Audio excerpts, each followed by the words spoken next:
Assalamualaikum warahmatullahi wabarakatuh. Alhamdulillahirabbil alamin. Wassalatu wassalamu ala asrafil anbiya'i wal mursalin wa ala alihi washabihi ajmain. Amma ba'd.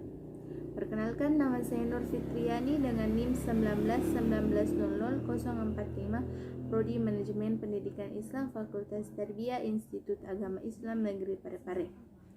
Segala puji bagi Allah, Tuhan alam semesta. Dialah Allah yang menciptakan 7 lapis langit tanpa tiang dan 7 lapis bumi tanpa gantungan. Dialah maha dari segala zat, zat yang ghafur dan zat yang syukur. Dia memberikan bertubi-tubi dan berjuta-juta nikmat yang tak terukur. Yang pertama itu nikmat iman, nikmat Islam, serta nikmat sehat walafiat. Salawat serta salam tak lupa pula kita curahkan kepada Nabi akhirul zaman, Nabi yang dimana kelahirannya saja mengguncang alam semesta dan menghebohkan para nabi dan malaikat Allah.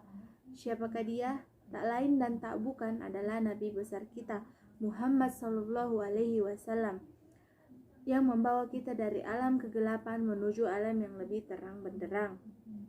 Semoga keluarganya, sahabatnya, dan umatnya yang mengikuti sunnah-sunnahnya mendapatkan syafaatnya kelak.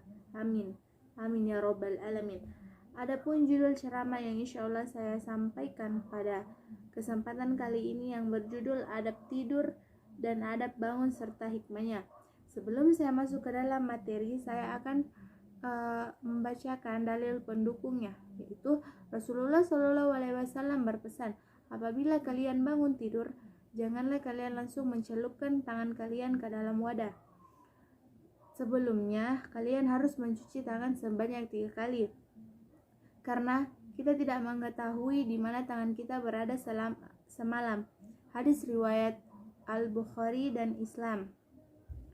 Adapun tafsiran ayatnya itu 10 ayat terakhir dalam surat Al-Imran. Nah, itulah tadi dalil dan ayat pendukungnya.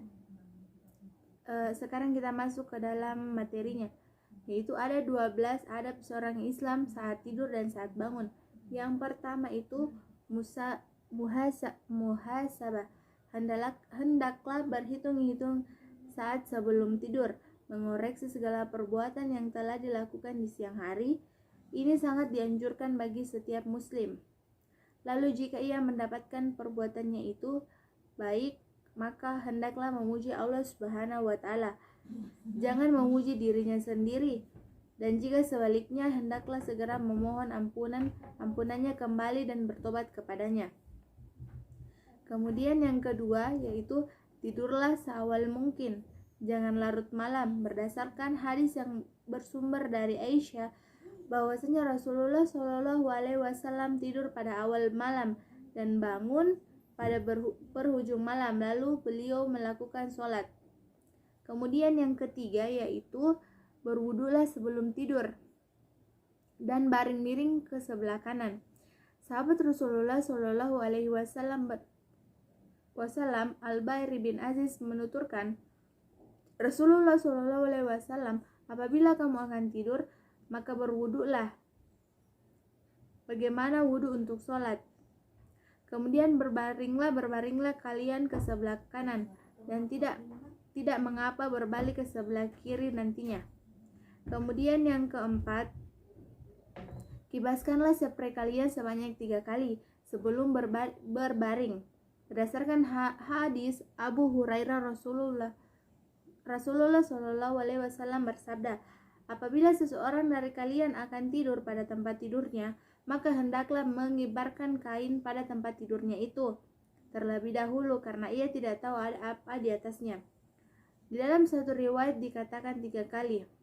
Kemudian yang kelima yaitu berbaringlah dengan miring ke kanan, jangan terungkap.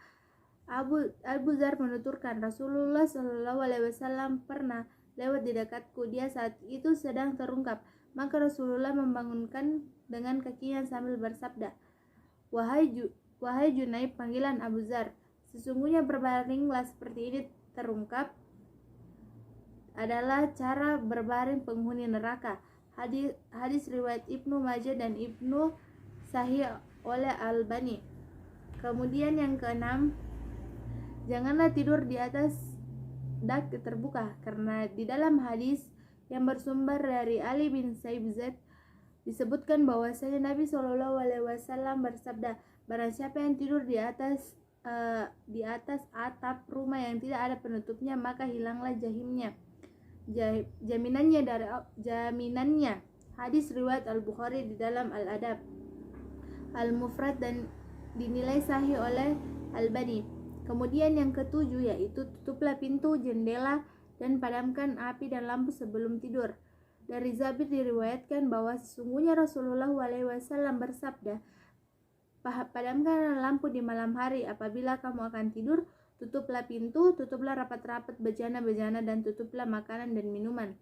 Muttafaq alaihi. Kemudian yang kedelapan yaitu membaca ayat kursi. 2 ayat terakhir dari surah Al-Baqarah, surat Al-Ikhlas, dan Al-Muwidal, Al-Falaq, dan An-Nas, karena banyak hadis yang sahih yang mengajarkan hal tersebut.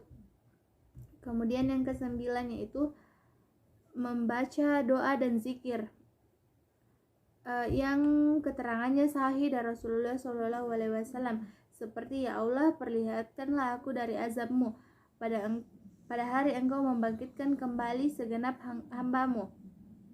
Dibaca 3 kali dan diucapkan. Kemudian yang ke-10, apabila dia saat tidur merasa kaget atau gelisah atau merasa ketakutan, maka disunahkan atau dianjurkan untuk berdoa, dan berdoa sebagai berikut: Aku berlindung dengan kalimatullah yang sempurna dari murkanya, kejahatan hamba-hambanya, dari gangguan syaitan dan kehadiran mereka padaku. Hadis riwayat Abu Daud dan dihasankan oleh Al-Albani. Kemudian yang ke-11 yaitu bila bermimpi baik maka bergembiralah dan menceritakanlah kepada orang yang senang kepadamu. Bila bermimpi buruk maka berludahlah ke sebelah kiri dan baca taus, jangan diceritakan kepada orang lain, dan pindah posisi tidur atau bangunlah dan sholat. Kemudian yang terakhir itu ketika bangun tidur hendaklah ucap segala puji bagi Allah yang telah menghidupkan kami setelah dimatikannya, dan kepadanya lah kami kembali. Hadis riwayat Al-Bukhari. Atau dengan ayat penutup Ali Imran, kemudian sholat. Hadis riwayat Al-Bukhari 103, Muslim 763, Ahmad 2163, An-Nazai 1620, dan Abu Daud 58. Nah, itulah tadi ke-12 adab bangun dan tidur beserta hikmahnya. Kurang lebihnya mohon dimaafkan, dan saya akhiri, wallahul muwaffiq ila aqwamit thoriq. Assalamualaikum warahmatullahi wabarakatuh.